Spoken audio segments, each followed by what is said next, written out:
y tú decides alabar a Dios y tú decides honrar a Dios. Y entonces, familia, para que podamos ver el día en el que nos congregamos, un tiempo donde Dios pueda gozarse y estar en medio de nosotros con su corazón contento, lo único que necesitamos es venir preparados desde nuestra casa.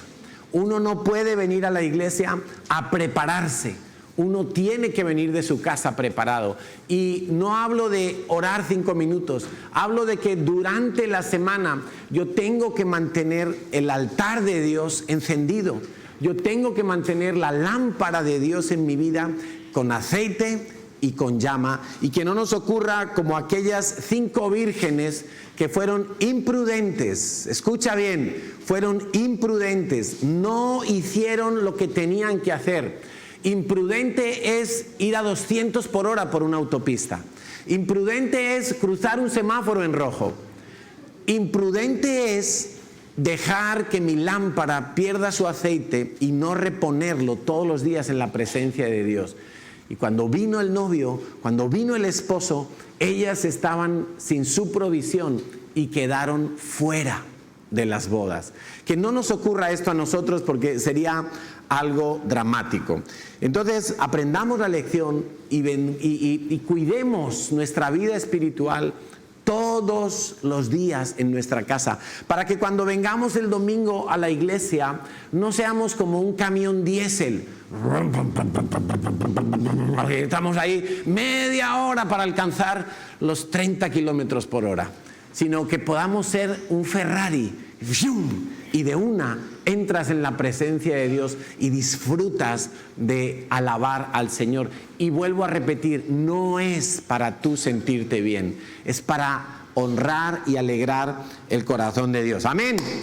Bueno, el título de la predicación de hoy es Sukkot, ayer, hoy y mañana. Allí tenemos la palabra Sukkot, también se puede escribir con la K de kilo, Sukkot, ayer, hoy y mañana, porque estamos en plena semana de Sukkot. De hecho, hoy por la tarde se termina esa festividad que Dios mandó celebrar. En Levítico 23:34 encontramos el mandamiento: habla a los hijos de Israel y diles: a los 15 días de este mes séptimo será la fiesta solemne de los tabernáculos a Yahweh por 7 días. También en Deuteronomio 16:13 dice: la fiesta solemne de los tabernáculos harás por 7 días, cuando hayas hecho la cosecha de tu era y de tu lagar. Cuando se recogen los árboles frutales, la cosecha de los frutos de los árboles frutales, los viñedos, entonces en ese momento se celebra la fiesta de los tabernáculos. Y nuestros niños han estado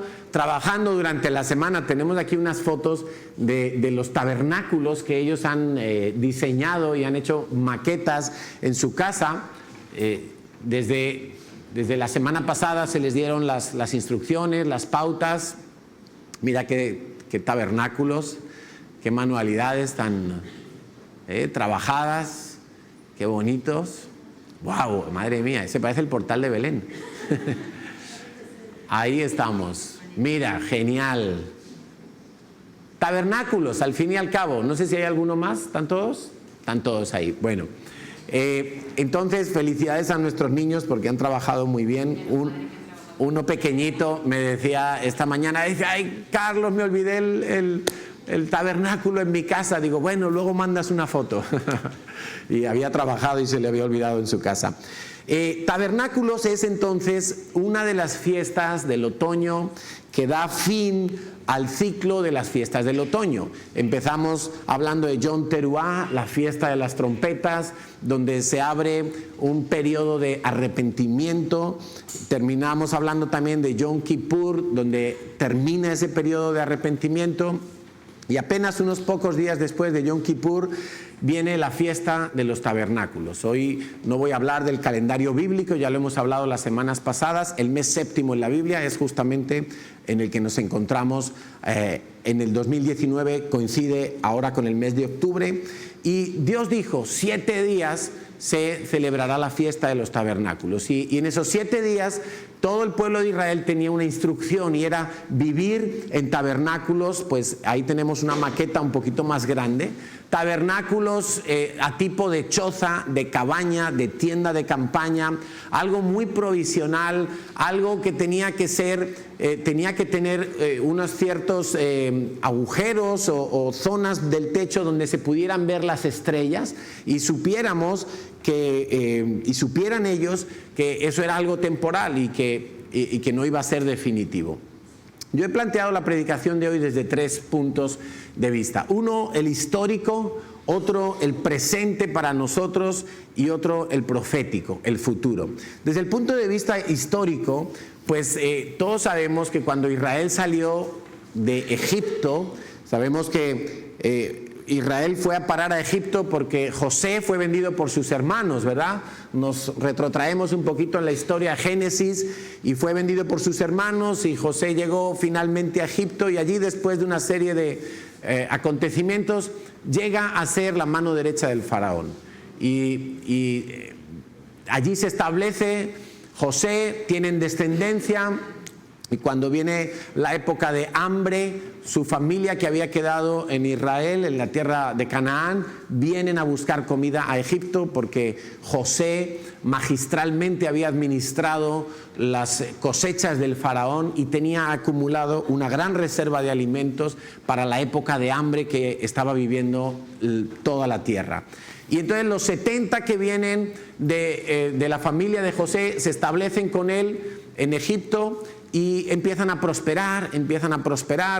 Como Faraón era como José era la mano derecha de Faraón, pues allí empiezan a crecer y pasan 430 años.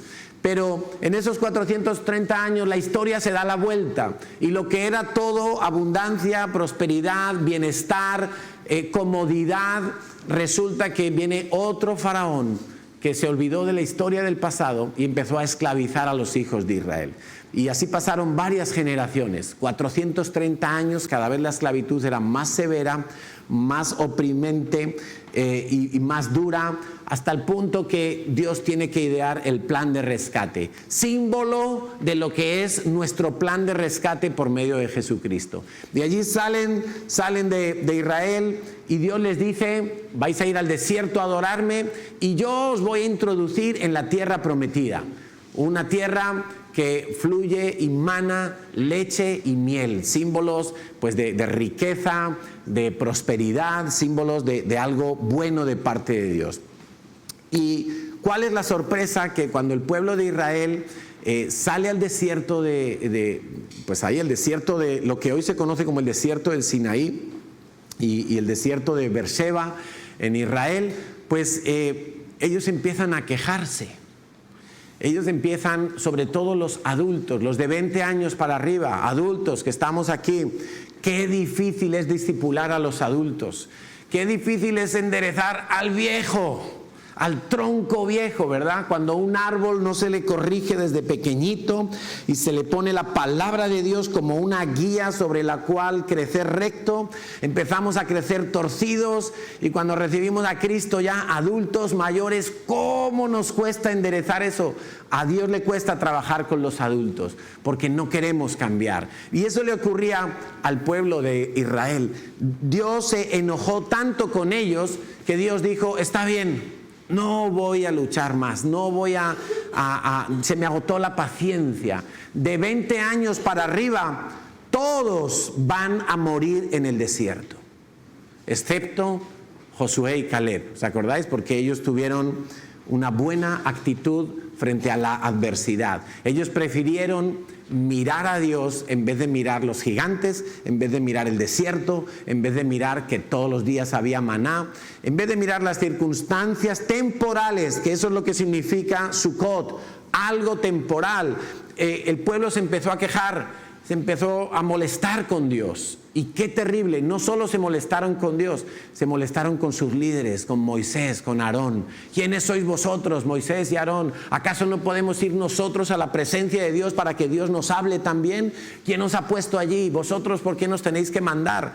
Y empezaron a criticar lo que Dios estaba haciendo. Y Dios se enojó mucho. Llegó un día que se empezaron a quejar porque todos los días tenían la misma comida, maná del desierto. Y el maná era una comida que Dios proveía sobrenaturalmente, pero ellos empezaron a quejarse. Hace 2 años yo empecé una dieta porque estaba muy gordito y ya estaba harto de estar gordito. Entonces empecé a cambiar mis desayunos. Y por las mañanas siempre desayuno, salvo cuando estoy en el redil o en casa de mi suegra o en Israel.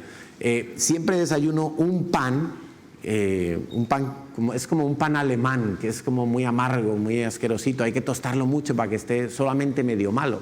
Y yo le pongo queso de Burgos, le pongo mi pavo sin sal, sin grasa, 0 calorías ahí, y yo con eso engaño al estómago, ¿sí? Y ya me voy tranquilo para la oficina. Pero llevo 2 años desayunando lo mismo todos los días. A veces Natalia me dice, ¿no te cansas de comer siempre pavo y queso y ese pan asqueroso?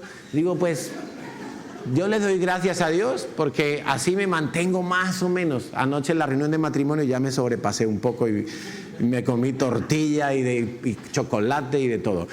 Pero estos empezaron con la ingratitud. Todos los días maná.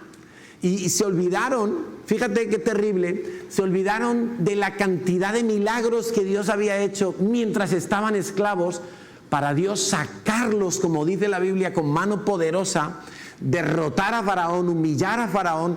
Dios mandó 10 plagas a Egipto, 10. Y los israelitas, una tras otra, vieron cómo esas plagas solamente afectaban a los egipcios.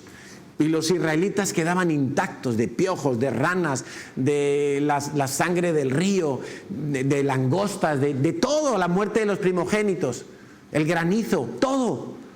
Los egipcios morían, sufrían las pérdidas y los israelitas nada. ¿Tú te imaginas que de repente en tu empresa echan a todos menos a ti y te quedas tú con el jefe nada más? Y echan a todos. Y tú dices, wow, se cayó todo alrededor y mi columna quedó en pie. Increíble, ¿no? 10 veces lo vieron los judíos, los israelitas, 10. Y en cuanto están en el desierto, se han olvidado de la manera poderosa y sobrenatural de cómo Dios los sacó de Egipto y de la manera poderosa y sobrenatural como ahora en el desierto los está sosteniendo Dios. El tabernáculo representa eso, algo temporal, algo que se caería con un simple soplido, pero que Dios sobrenaturalmente te mantiene a pesar de que las circunstancias son adversas. Y este pueblo se empieza a quejar, no tenemos agua, siempre comemos lo mismo, todos los días hay que salir al desierto a por el maná. Y entonces empezaron a desconfiar de Dios. Y Dios les dijo, no, mira, cada mañana cuando salgas temprano a por el maná, recoge tu porción para ti y para tu familia. No cojas para 2 días. No cojas para 2 días porque se va a pudrir la parte sobrante.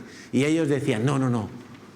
Por si acaso Dios se olvida mañana de hacer caer el maná en el desierto, yo voy a coger para hoy y para mañana. Algunos decían, y para pasado mañana, para cuando me jubile. Y terminaba el día y amanecía el día siguiente. Y el maná podrido, no se podía comer. Me imagino la cara de vergüenza de esas familias israelitas. No le creímos a Dios. Dios dijo que si cogíamos de más se iba a descomponer. Pero a lo mejor ha sido que ha hecho una noche de mucho calor, que estamos muy cerca de la columna de fuego que Dios ha mandado para calentarnos. Hoy voy a coger otra vez 2 porciones. No vaya a ser que Dios se duerma y mañana que es Sabbat a Dios se le olvide enviar el maná al desierto para alimentar a su pueblo Israel. ¿Sabes? Según los teólogos, de Israel salieron entre 2 y 3 millones de personas, contando mujeres, hombres y niños y ancianos. La Biblia da un dato de 600,000, pero ese dato está referido solamente a los hombres capaces de ir a la guerra. Ahí no estaban incluidos los menores, ni los ancianos, ni las esposas. Entonces, según los cálculos de los teólogos, entre 2 y 3 millones de personas salieron de Egipto. Todos los días, me imagino las superficies tremendas de maná que Dios repartía alrededor de todo el campamento, de todos los tabernáculos que vivieron los israelitas en el desierto. Y a veces nos pasa a nosotros lo mismo. Empezamos a desconfiar de Dios. Y Dios ha dicho, no temas del mañana, no te afanes por el mañana. ¿Qué necesitas mañana? ¿Pagar el teléfono, la luz, el agua, el alquiler? Tranquilo, yo te voy a dar. No, pero no voy a diezmar. Por si acaso a Dios se le olvida mi factura. A lo mejor Dios va a mirar y en vez de Movistar, mira solo a los de Vodafone y se le olvida mi factura. Entonces, mejor no voy a diezmar. Por si acaso voy a guardar el 10%. Y cuando te vienes a dar cuenta, eso que parecía una seguridad para ti, para mañana, ves que se desperdició, se perdió. Y lo que te iba a dar paz te produjo tormento. Y lo que te iba a traer tranquilidad te produjo enemistad con Dios, porque no confiaste en Dios. Qué desagradable es para Dios ver un pueblo que no tiene fe. O ver, no nos refugiemos en el pueblo, porque dentro de Israel había personas que sí tenían fe. Y ahí vemos a Josué y Caleb, que ellos tuvieron un espíritu diferente, dice la Biblia. Ellos tuvieron una mentalidad distinta. Ellos tuvieron un corazón limpio para creerle a Dios. Y tú puedes ser ese Josué y ese Caleb que piensa diferente, que cree diferente y que finalmente no va a morir en el desierto después de 40 años, sino que entrará al llamado de Dios. Eso fue lo que le ocurrió a esa generación que salió de Egipto. Dios se enojó tanto con ellos a causa de su queja, a causa de su falta de fe, que Dios dijo, mira, los de 20 años para arriba, los que ya deberían de ser maduros y liderar sus hogares, esos van a morir en el desierto. Voy a esperar hasta que el último muera, y entonces todos los que hayan crecido en el desierto, de los que empezaron con 20 años o menos, que cuando pasaron los 40 años, fíjate, ya tenían 60, el que más, 60. Esos eran los que iban a conquistar la tierra prometida. Los demás, todos menos Josué y Caleb, murieron en el desierto. Fíjate que ni siquiera Moisés entró en la tierra prometida.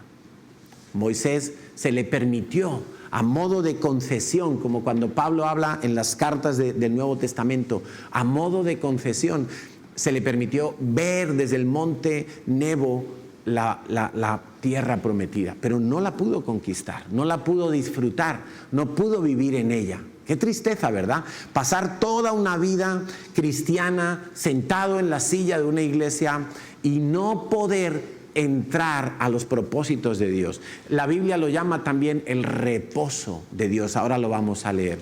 Y ese era este pueblo, un pueblo quejumbroso, un pueblo que no confiaba en Dios, un pueblo que dejaba de orar, dejó de creer que Dios era su sustento, empezaron a creer que eran ellos, un pueblo que dejó de obedecer a las instrucciones de Dios, dejaron de congregarse correctamente. Y ¿sabes qué peligroso es dejar de congregarse? Cuando uno deja de congregarse, uno a veces cree que congregarse es como un mandamiento que uno tiene que cumplir para ser un buen cristiano. Y entonces ahí entra la ley en nuestro corazón y empezamos a congregarnos por ley, por carne. Pero ¿tú sabes en lo que Dios está pensando cuando te dice que no dejes de congregarte? ¿Sabes qué está pensando Dios? Dios está pensando, mira, voy a traer a Pipe y le voy a ungir para que pueda amar a los torpes en la iglesia, a los lentos en la iglesia, a los inmaduros en la iglesia, a los nuevos en la iglesia, a los viejos enmohecidos en la iglesia. Y entonces Dios empieza a traerte a la congregación para que tú puedas amar, para que tú puedas servir, para que tú puedas dar de tu vida a los demás. Algunos vienen a la iglesia justamente con el chip cambiado, en reversa. Vienen como: nadie me saluda, nadie me felicita, nadie me invita a un café. Es que yo entro y nadie me mira. Es que nadie se fija en mí. Pues ve tú y ama. ¿Dónde dice la Biblia que tu prójimo te tiene que amar a ti? ¿Alguien le pone eso en su Biblia? En la mía pone que yo ame al prójimo. Pero es que si Él no me ama, yo no le amo. No, eso no dice tu Biblia ni la mía. Nuestra Biblia dice, ama al prójimo. Es que yo hasta que no me amen no doy el paso. Pues eso no es lo que dice la Biblia. Dice la Biblia que Dios nos amó. Y por el amor con el que Dios nos amó, es que Dios ahora te dice, ve tú y ama a tu prójimo. Estás capacitado para hacerlo. Precisamente porque el amor de Dios llegó primero a tu vida. Ve y ama. Y eso lo puedes hacer cuando tú te congregas. Ve y sirve a los demás. Eso solo lo puedes hacer cuando tú te congregas. Viendo la reunión por internet, hola, no se puede. Nadie puede servir, salvo que esté enfermo, salvo que esté incapacitado ese día. Pero el que dijo, hoy amenaza lluvia, me voy a quedar en el sillón y pongo mi Facebook ahí la reunión. O ya lo veré el lunes, que todo queda grabado. Pues quiero que sepas que has perdido una oportunidad excelente para amar, para dar y para servir. Porque para eso es que uno tiene que venir a la iglesia. Uno que no se congrega o incluso congregándose, pero no teniendo clara la identidad, porque eso fue lo que le pasó al pueblo de Israel. El pueblo de Israel enseguida empezó como a desvincularse de Dios. El mismo Dios que les había sacado con mano fuerte, de repente ellos empiezan como a darle la espalda a Dios. Empiezan a tener ídolos, empiezan a hacer cosas muy extrañas. Y empezaron como a desidentificarse, a perder su identidad de pueblo elegido por Dios. Y qué terrible, que tú te imaginas un hombre, Abraham, Dios lo coge y le dice, mira, tú vas a ser la primera semilla de una gran familia, de una gran nación que va a bendecir al resto de las naciones de la tierra. Por eso se dice que Abraham es el padre de la fe, el padre de Israel. Y entonces Dios forma un pueblo y Abraham tiene un hijo y ese hijo tiene otro y ese otro tiene 12 y esos 12 empiezan a reproducirse y de ahí nace la nación de Israel, la nación que Dios dijo, de esta nación les daré mi palabra para que la conserven y la den al resto de las naciones. Daré al Mesías para que el Mesías sea bendición al resto de las naciones de la tierra. De un embrión, de una pequeña familia, Dios hace una nación grande. Como Dios le prometió a Abraham, será tan grande tu descendencia que como las estrellas del cielo no las podrás ni contar. Y cuando están saliendo de Egipto, ya son varios millones de personas las que están saliendo de allí. Imagínate, y ellos tratando de darle la espalda a Dios, de desligarse de los planes de Dios. Qué cosa tan absurda, ¿verdad? Pero eso le pasaba a los israelitas y muchas veces eso nos pasa a nosotros. Y creo que como hijos de Dios nosotros tenemos que entender cuál es la visión, cuál es el ADN, cuáles son las características de esta iglesia. Porque a esta iglesia has venido tú, a esta iglesia es seguramente donde Dios te ha traído. Entonces tú tendrás que ver si el ADN de esta iglesia, las características de la CCI son el tipo de iglesia en la cual tú te identificas y tú te puedes desarrollar y crecer como hijo de Dios.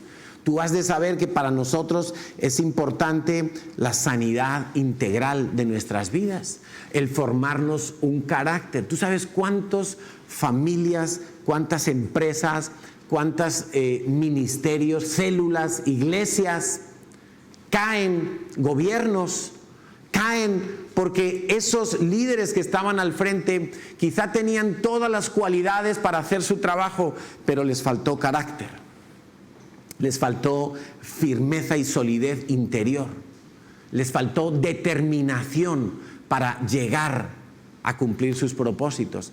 Y para nosotros eso es muy importante. Por eso nosotros creemos que en la iglesia todo el mundo tiene que hacer los cursos de discipulado, empezando por el Conéctate, la sanidad interior o la sanidad integral, siguiendo con cursos que van dirigidos al carácter para no perder la sanidad, cursos para manejar nuestras finanzas y que no supongan un problema para nuestras vidas, cursos para aprender a evangelizar, porque no hay otra razón de ser de la iglesia sino llevar la palabra de Dios a nuestro entorno.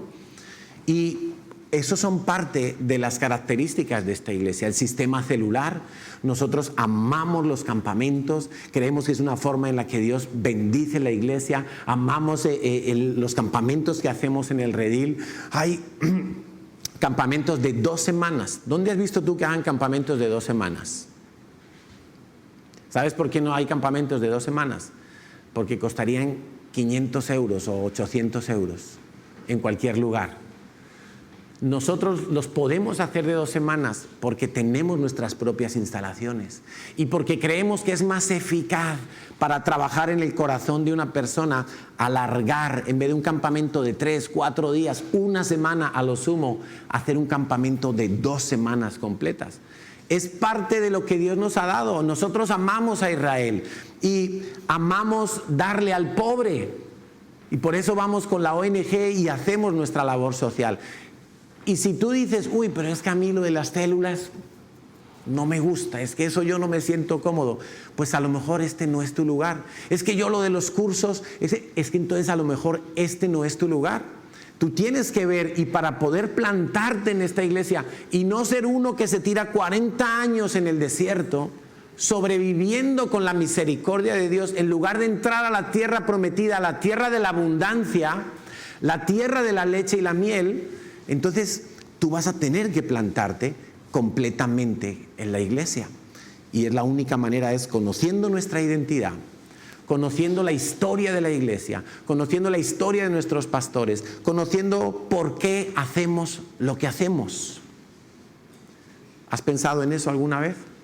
¿Por qué hacemos lo que hacemos? Cuando tú pierdes de vista la visión, una de dos: o haces las cosas por tradición, y entonces en cualquier momento las vas a dejar de hacer, porque se te va a ocurrir cualquier otra idea, o simplemente empiezas a cuestionar, ay, ¿por qué hacemos esto? Porque ya no sabes, ya perdiste el vínculo con el propósito inicial con el que Dios nos llamó a hacer las cosas. Entonces tú tienes que conocer la historia de cómo comenzamos nosotros en el redil, cómo es que nosotros recibimos aquella finca, todos los trabajos que se han hecho. ¿Por qué tenemos hoy una iglesia en Barcelona?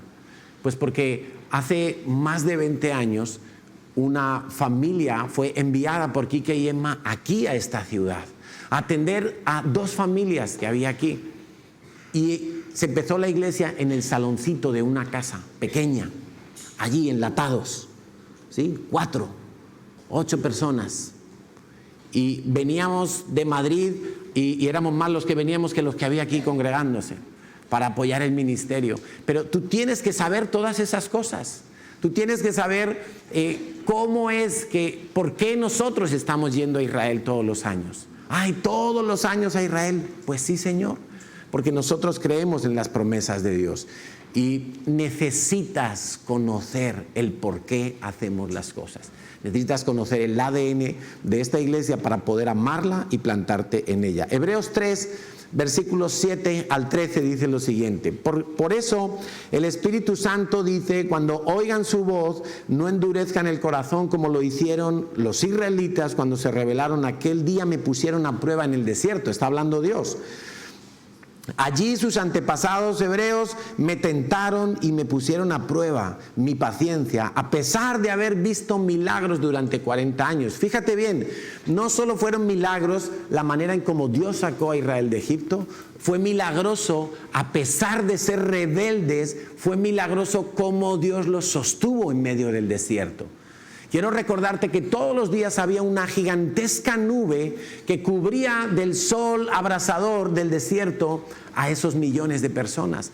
Todos los días por la noche bajaba una columna de fuego del cielo a la tierra para calentar a toda esa multitud de gente en el desierto, porque en el desierto por la noche puede llegar a haber temperaturas bajo cero. No se envejecieron sus ropas, no se envejeció su calzado, tuvieron agua milagrosamente en el desierto, tuvieron comida todos los días. Si una serpiente les picaba, Dios les dio el remedio para no morir de la picadura. Todo eso fue un ambiente sobrenatural. Eso es lo que nos recuerda aquella cabaña, que a pesar de la fragilidad de las propias personas y del entorno en el que vivían, Dios los mantuvo vivos. alimentados y cuidados. Pero eso sí, aquella generación murió en el desierto. No pudieron entrar a la tierra prometida. Y creo que eso nos tiene que llevar, hoy que estamos de alguna manera conmemorando esa fecha y recordando esa fecha señalada por Dios en el calendario bíblico, tenemos que recordar y orar que no nos pase a nosotros lo mismo, que no nos endurezcamos. Dice el Espíritu Santo, oigan su voz. Dice el versículo 10, por eso me enojé con ellos y dije, su corazón siempre se aleja de mí, rehúsan hacer lo que les digo, rehúsan obedecerme. Así que en mi enojo juré, ellos nunca entrarán en mi reposo. Pero aquella generación estaba refiriéndose a un reposo físico, de entrar a la tierra prometida y descansar, ya cada uno tener su parcelita, sus vaquitas, sus gallinas, sus cosechas y vivir tranquilamente bajo el amparo y la protección de Dios. Pero ahora Dios nos está hablando de un reposo espiritual. ¿Cuántos hijos de Dios viven exactamente igual que sus vecinos?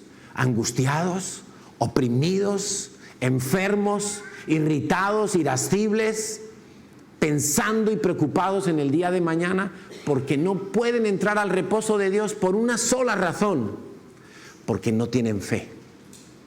Porque no tienen fe. Porque no creen en las promesas de Dios. Si tú tienes un problema y ese problema lo pones aquí delante de tus ojos y empiezas todo el tiempo a considerar el problema, a ver cómo salgo del problema, qué vertientes tiene este problema, qué actores tiene este problema, y yo estoy ahí metido en el problema, eso es lo que causa la opresión de mi vida: ansiedad, estrés, insomnio, depresión, tantas enfermedades mentales y emocionales que hay hoy en día. Y la gente no sabe de dónde le viene. La gente sufre. Ay, y soy cristiano y oro pero no tengo paz.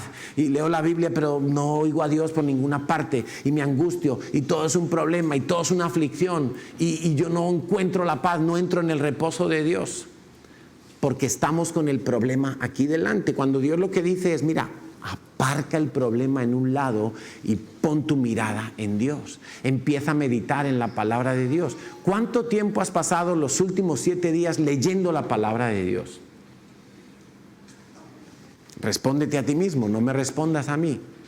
Pero si lo único que has hecho es ver las noticias y hogueras y desastres, incertidumbre, y los políticos no saben para dónde van, ni qué hay que hacer, ni los de aquí, ni los de Madrid, nadie se pone de acuerdo, ¿cómo se soluciona esto? Esa incertidumbre que genera la actualidad, que si el Brexit, que si vamos a salir mal, que si vamos a salir bien, que si esto, ¿cómo va a ser? Va a haber crisis económica, se empiezan a escuchar los ruidos, las noticias de los expertos en economía, que se avecina otra crisis, que el crecimiento de China ha parado, que Donald Trump amenaza con impuestos a Europa y 1000 cosas. Si tú estás todo el tiempo con eso, ¿cómo no vas a estar oprimido?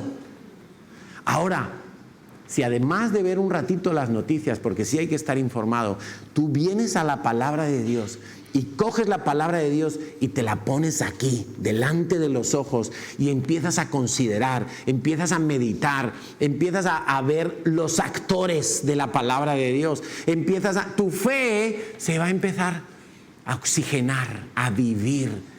La lámpara de tu vida va a empezar a llamear con más fuerza y tú no te vas a angustiar por el mañana, porque tu confianza va a estar en las promesas que estás leyendo. Pero todos sabemos de memoria muchas promesas, pero a la hora de echar mano de ellas no las tenemos en el corazón. No están ni siquiera en nuestra cabeza, porque llega un momento de tal opresión que se nos olvida lo que dice Dios en su palabra.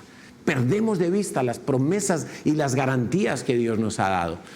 Y nos empezamos a hundir en las arenas movedizas como todo el mundo, por cierto. Dios dice, el versículo 12, por lo tanto, amados hermanos, cuidado, asegúrense de que ninguno de ustedes tenga un corazón maligno e incrédulo que los aleje del Dios vivo. Qué cosa tan terrible. Versículo 13, adviértanse unos a otros. Dile al lado, cuidado, díselo, cuidado, cuidado y te duermes. Cuidado y pones tus ojos en los problemas en vez de en Dios. Adviértanse los unos a los otros. Desde aquí estamos para advertir, estamos para alertar, estamos para no dormirnos, para que la trompeta siga sonando. Mientras dura ese hoy, mientras hay tiempo, mientras Cristo no haya vuelto por segunda vez, para que ninguno sea engañado por el pecado y se endurezca contra Dios, porque ese es el último eslabón.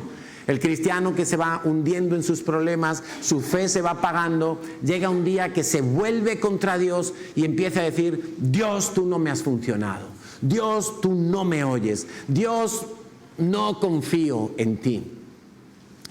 Y eso fue lo que le pasó a esa generación en el desierto.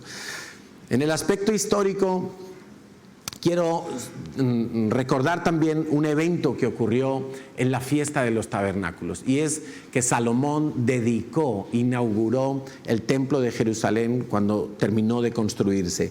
Nos cuenta la palabra de Dios que en 2 de Crónicas 6, 32 y 33, ahí tienes una promesa de Dios para ti. ¿Tú sabes que Salomón oró por ti? ¿Lo sabías?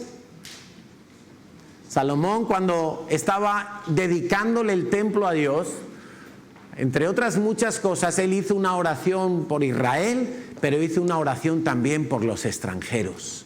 Y ahí estamos tú y yo. Salvo que tú seas judío, descendiente genealógico de alguna de las tribus de Israel, tú y yo somos lo que la Biblia llama gentiles, extranjeros. No descendientes de Abraham según la carne, sí según la fe, pero no según la carne. Y para esos extranjeros Salomón hizo una oración y dijo: vendrán extranjeros a Jerusalén porque oirán del nombre poderoso del Dios de Israel. Vendrán porque habrán oído de los milagros que Dios ha hecho con Israel, de cómo Dios levanta a Israel, de cómo Dios favorece a Israel. Y vendrán a causa de eso y querrán conocer al Dios de Israel. Y por eso vendrán a Jerusalén. Y claro, como los gentiles, los extranjeros, no hubiéramos podido entrar en el templo, porque eso estaba reservado solamente para los que eran judíos, pues por eso dice Salomón: y vendrán a Jerusalén y orarán hacia este santo lugar. Y tú, Dios, oirás desde los cielos y les darás conforme a lo que hayan pedido. Ir a Israel no es un viaje de turismo. Ir a Israel es una bendición tan grande y nosotros nos aferramos a ella, la creemos, y cuando llegamos allí oramos. Algunos han desarrollado lo que Quique llama la muritis. ¿Sabes qué es la muritis? Que llegan a Jerusalén y lo único que quieren hacer es estar en el muro de los lamentos. Ay, Señor, aquí estoy, he venido. Y van por la noche, van por la mañana, van por la tarde. Han desarrollado muritis. Les tenemos que dar la pastilla antilegalismo. Porque Salomón mismo dijo: orarán hacia este lugar. No necesariamente allí y tocando como los judíos, que ellos, ¿sabes por qué visten de negro los judíos ortodoxos? Los judíos más religiosos en Israel, ¿sabes por qué visten de negro? Ellos están de luto por el templo. Por eso visten de negro. Y ellos van, para ellos ese trocito de muro es el lugar más sagrado en la tierra, porque es los restos que quedan en pie de la antigua valla perimetral de la explanada del templo. Ni siquiera era un muro del templo. Era de la valla exterior de la parcela en el monte Moriah. Pero matices aparte, nosotros vamos a Israel para bendecir a Israel, para amar a Israel, para mostrarles nuestro cariño, para moverles a celos, pero también vamos con promesas poderosas de Dios. Y vamos allí y clamamos por España, clamamos por la situación de Cataluña, clamamos por nuestras familias, clamamos por nuestras iglesias, porque creemos que hay una promesa que permanece vigente hasta el día de hoy. Otro aspecto histórico bien interesante es que seguramente Jesús nació durante la fiesta de los tabernáculos. Y digo seguramente porque tampoco me gusta ser categórico en esto, pero los estudios profundos demuestran. Vamos a resumirlo muy fácilmente. Tenemos a Jesús, y 6 meses antes que Jesús nació su primo Juan el Bautista. Y por lo tanto se sabe que 9 meses antes de nacer Juan el Bautista su mamá quedó embarazada. Pues cuando su mamá quedó embarazada, la Biblia cuenta que su esposo, que era sacerdote en el templo, y dice de qué apellido era, por lo tanto al decir el apellido se sabe en qué época del año él tenía que estar sirviendo en el templo. Pues la Biblia nos cuenta que él se quedó mudo. Y ahí pasó una serie de cosas. Pues porque como se sabe el turno en el que el papá de Juan estaba sirviendo en el templo, sabemos cuándo nació Juan, en qué época del año. Y sabemos que 6 meses después nació Jesús, y eso coincide con la fiesta de los tabernáculos. Imposible que naciera el 25 de diciembre. O sea que si tú eres de los que el 25 de diciembre coge la pandereta y tal, ya puedes ir abandonando esa tradición, porque no tiene nada que ver con Jesús, nada más que el nombre. Le han dado el nombre de la natividad, pero no es cierto. O a ti te gustaría que tu cumpleaños se celebrara, qué sé yo, 3 meses antes o 3 meses después. Pues no, ¿verdad? Hombre, si traen regalitos, ¿no? A lo mejor sí. Pero no es el punto. Entonces, lo mismo ocurre con Jesús. Aparte de que tampoco dice Dios que tengamos que celebrar su cumpleaños. Más bien lo que sí se nos manda es que nunca nos olvidemos de su muerte y de su resurrección. Y eso sí es lo que tenemos que recordar, y lo hacemos con la Santa Cena periódicamente. Pero es imposible que Jesús naciera el 25 de diciembre. La Biblia cuenta que los pastores estaban en la región, en Belén de Judea. Belén está cerca de Jerusalén, y no es una zona de desierto, no es una zona junto al mar, está en el interior, cerca de Jerusalén.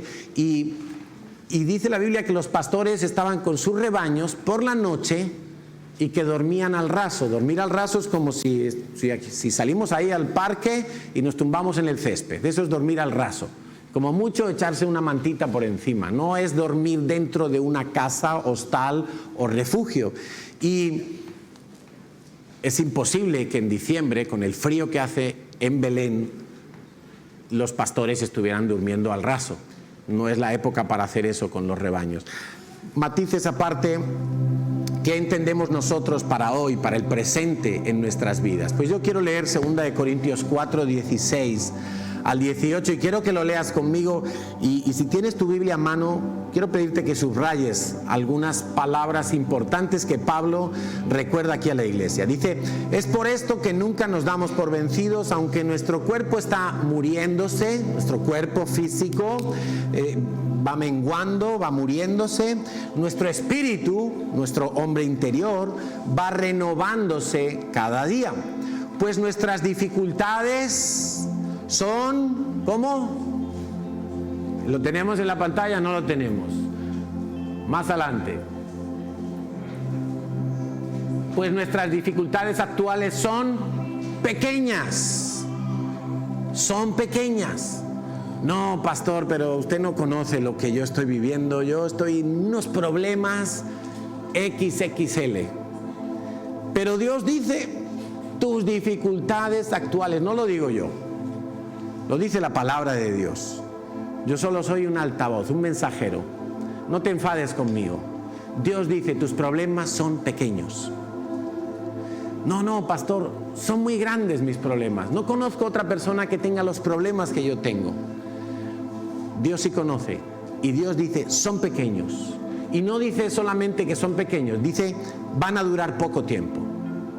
Pero pastor, si yo llevo 10 años con este problema, llevo 10 años con esto, con este embargo, llevo 10 años con esta enfermedad, Dios dice, es pequeño y no va a durar para siempre. Pero tienes que seguir leyendo. Sin embargo, nos producen una gloria que durará para siempre y que es de mucho más peso que las dificultades actuales. Así que no miramos las dificultades que ahora vemos, no miramos el problema, ¿vale? El problema lo quitamos de delante de nuestros ojos. En cambio, fijamos nuestra vista en las cosas que no pueden verse, pues las cosas que ahora podemos ver pronto se habrán ido, pero las cosas que no podemos ver permanecerán para siempre. No, pero es que yo tengo una enfermedad y el médico dice que me voy a morir. ¿Y qué? Pero ¿cómo que y qué, Carlos? ¿Y qué? Pues si tienes a Cristo vas a estar con el Señor, vas a ver la gloria del cielo. Ah, que no te quieres morir, que quieres seguir aquí enfrascado en tus problemas, en tu sufrimiento, en tu dolor, en tu enfermedad, que no crees que Dios lo puede arreglar, que no crees, definitivamente no crees que Dios puede sacarte de esa situación, que Dios puede darte la victoria en un juicio, en un pleito, que Dios puede hacer un milagro como lo hizo con Israel y sostenerte sobrenaturalmente toda tu vida. No, es que yo estaré tranquilo cuando tenga 100.000 euros en el banco, entonces sí dormiré bien. Mentira, ese día dormirás peor, porque estarás pensando, uy, este amigo nuevo que me ha surgido vendrá a robarme lo que tengo. ¿Me quiere de verdad o me quiere por lo que tengo? ¿Y si pongo el dinero en el Banco Santander y se viene a pique? ¿Y si lo pongo en dólares por si acaso el euro se hunde? Y empieza uno a deshacerse en 1000 cuestiones, pensando que iba a tener todo seguro. Resulta que tampoco. Entonces, familia, aprendamos a mirar las cosas espirituales, las cosas eternas, las cosas que están por venir. ¿Cuántas veces a lo largo de una semana, de un mes, tú piensas en la vida eterna? Pablo le dijo a Timoteo, 1 Timoteo 6:12, echa mano de la vida eterna. Echa mano de la vida eterna. Aprende a relativizar los problemas. Los problemas no son absolutos. La vida eterna es algo absoluto. Es algo permanente. Es algo indestructible. Es algo que nadie te podrá quitar. ¿Cuántas veces? No, es que ahora estoy sufriendo tanto. Eso va a terminar un día. ¿Qué es 20 años de sufrimiento comparado con la eternidad? ¿Qué es? Algunos dicen, no, yo ya llevo 25 casado. Bueno, y los que te queden, sufre, porque el amor es sufrido. El amor todo lo sufre. Ay, pastor, si lo sé no me hubiera casado. Bueno, ya lo dice Pablo, el que Dios le llamó estando soltero, que se quede soltero. Pero ahí estamos nosotros, como sufriendo por lo que no tenemos que sufrir, sufriendo por lo que no debería de ser un sufrimiento. Ahora, nosotros deberíamos de sufrir por la gente que no recibe a Cristo, por la gente que todavía no conoce a Dios. El otro día íbamos en el coche y la gente cruzando un semáforo, y me decía Natalia, todas estas personas, si no conocen a Cristo, irán al infierno. Wow, y es verdad, y muchas veces nosotros estamos llorando porque tenemos que comer lentejas 3 días seguidos, porque mi jefe no me sube el sueldo, porque tengo que ir en autobús al trabajo y no me acuerdo que antes iba andando y con unas zapatillas gastadas, y sufrimos por lo que no toca sufrir. Y Pablo dice, no sufras por las cosas que estás viviendo ahora, eso va a pasar, eso es pasajero totalmente. ¿Dónde está tu fe? ¿Dónde está tu mirada puesta? Experimenta el gozo de lo que va a ser la salvación venidera. Experiméntalo por fe. Eso es lo que nos espera. Ese es el apartado profético. La fiesta de los tabernáculos tiene esa vertiente profética también. Representa los 1000 años de reinado de Jesús sobre la tierra. La capital de ese reinado va a estar en Jerusalén. No va a estar en Roma, ni en Nueva York, ni en Tokio, ni en Bruselas. Es Jerusalén, desde donde Jesús va a gobernar con justicia y con equidad a las naciones de la tierra. Y fíjate que en los últimos tiempos todas las naciones de la tierra se van a unir en contra de Israel. Eso está profetizado.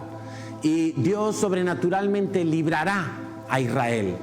Y dice que a partir de ese momento, lo dice el profeta Zacarías, capítulo 14, que todas las naciones, cuando Jesucristo venga a reinar en la tierra, todas las naciones, escucha, de África, de Asia, de Oriente Medio, de Europa, de América, todas las naciones tendrán que subir a Jerusalén y adorar al Dios de Israel. Y toda nación que no subiere, ese año tendrá sequía. Es la única fiesta de todas las que se mencionan en Levítico que se va a seguir celebrando durante el reino milenario de nuestro Señor Jesucristo en la tierra. La única. Y esta fiesta tiene muchos nombres. Ya no vamos a entrar en ellos, pero solo quiero que pienses que aún incluso el cuerpo que tú tienes se va a deshacer, decía Pablo, y vas a recibir un cuerpo celestial, un cuerpo nuevo, un cuerpo glorioso, como el que tenía Jesús después de resucitar de los muertos. Un cuerpo que podía atravesar una pared y presentarse en una reunión. Un cuerpo que podía ascender a los cielos y no reventar con la presión.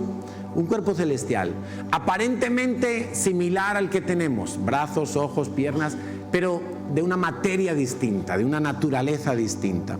Todo eso es lo que nos espera a nosotros.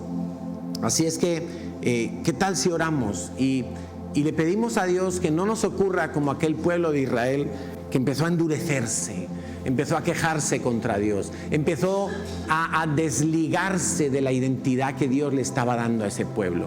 Empezaron a vivir como fuera de lo que Dios les había prometido y del camino que tenían que seguir. Oramos, nos ponemos en pie, por favor, y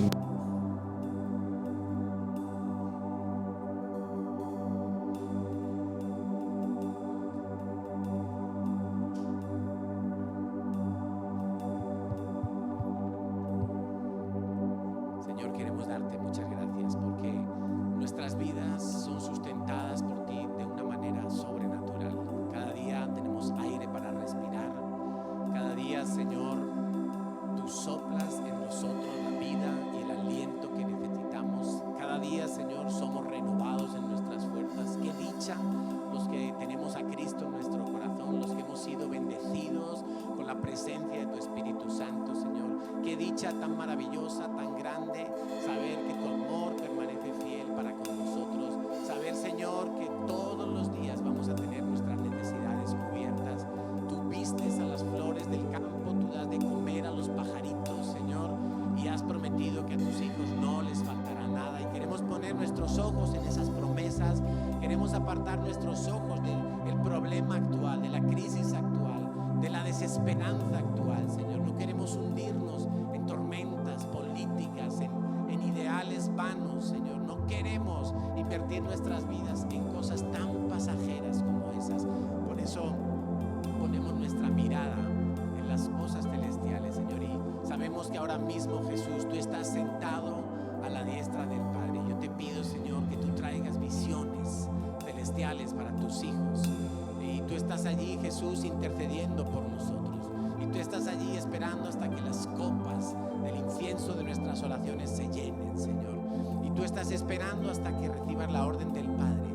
Cuando la plenitud de los gentiles se haya completado, volverás a la tierra, tomarás a tu esposa, la iglesia, te desposarás con ella para siempre, Señor, y vendrás a reinar juntamente con nosotros sobre la tierra. Y habrá justicia, Señor, y se acabará la desigualdad y las guerras y los pleitos, Señor, y las naciones experimentarán la mayor etapa de prosperidad de la historia, porque tú reinarás con justicia y con equidad. Queremos poner nuestros ojos en esos días venideros.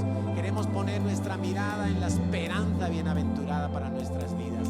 Queremos, Señor, hoy regocijarnos en el gozo de nuestra salvación. Queremos alegrarnos, Señor, y cantarte alabanzas a ti, Dios vivo, Dios de Israel. Tú no eres Dios de muertos, tú eres Dios de vivos. Y clamamos, Señor, para que te lleves de nuestras vidas toda insensibilidad, toda amargura, toda dureza de corazón, Señor, y que con gozo podamos servirte y entrar a tus propósitos, entrar a tu reposo, Señor. Gracias, Dios. Y cantamos glorioso,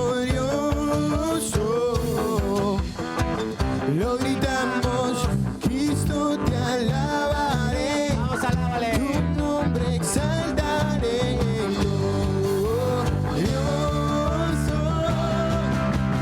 nadie como tú.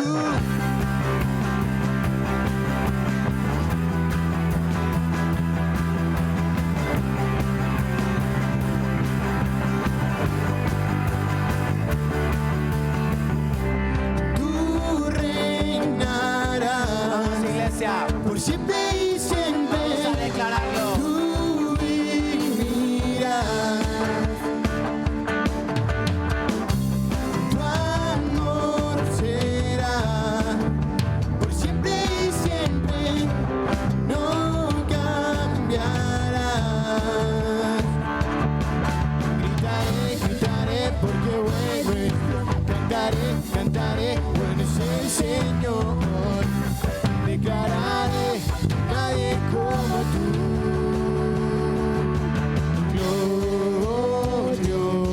Glorioso. Y cantamos glorioso. Lo gritamos, Cristo te alabaré. Tu nombre exaltaré. Glorioso. Nadie como tú.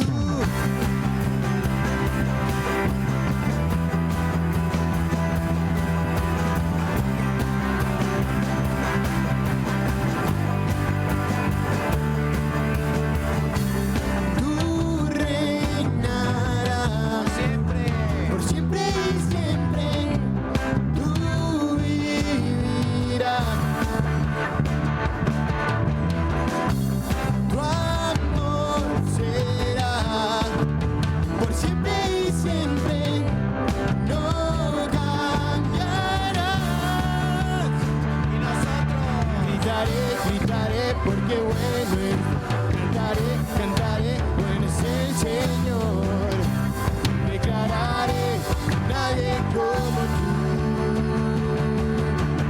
Glorioso.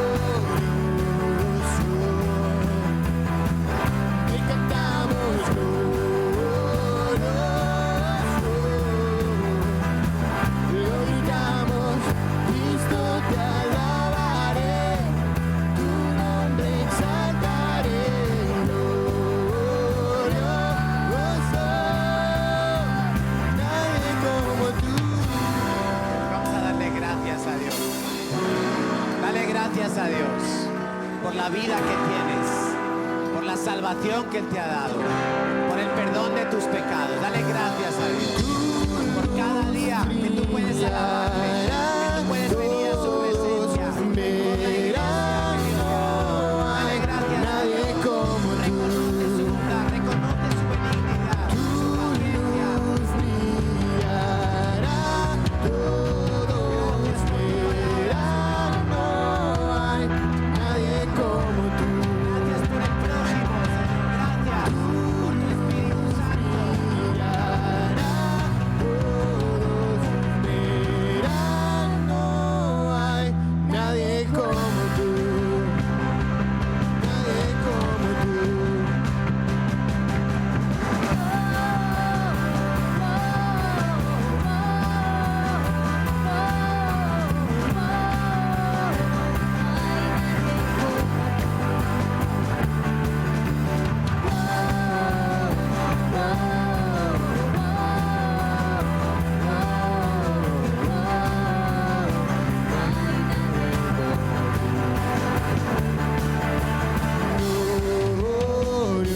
Glorioso.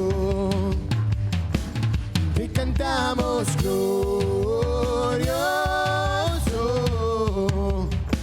Lo gritamos, Cristo te alabaré. Tu nombre exaltaré. Glorioso. Dale un fuerte aplauso al Señor, al Rey de Gloria, al Rey de nuestro regocijo, al que alumbra nuestras vidas, al que guía nuestros pasos, al que corrige nuestros errores. Gracias, amado papá. Gracias por tu presencia y por tu palabra sembrada hoy en nuestros corazones. Amén, Señor. Amén. Nos sentamos un momento, iglesia. Vamos a dar unos anuncios, un momentito.